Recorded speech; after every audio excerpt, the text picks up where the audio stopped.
of gi. This kanji have only the kunyomi, which say gi, and the meaning is deliberation or consultation or debate. So this kanji have the meaning of debate. You can remember the keyword, and it have only kunyomi, which means from the Chinese original sound gi. So the next, let's go to see some example.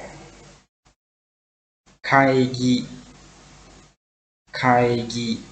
which means meeting or conference.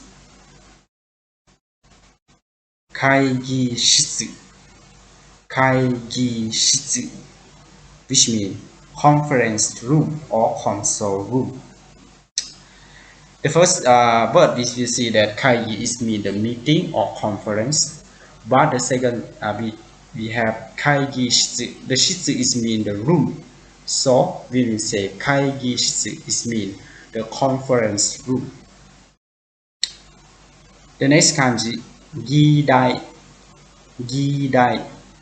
is mean topic of discussion or agenda. The verb, the kanji of gi is mean the conference or debate, right, or discussion, but dai is mean the title. So when we say gi dai is mean the topic of discussion or agenda. The next fushigi is mean wonder, miracle, or strange.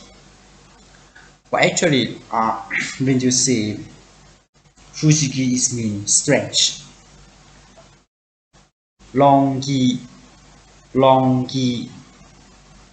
discussion or argument. Kakugi,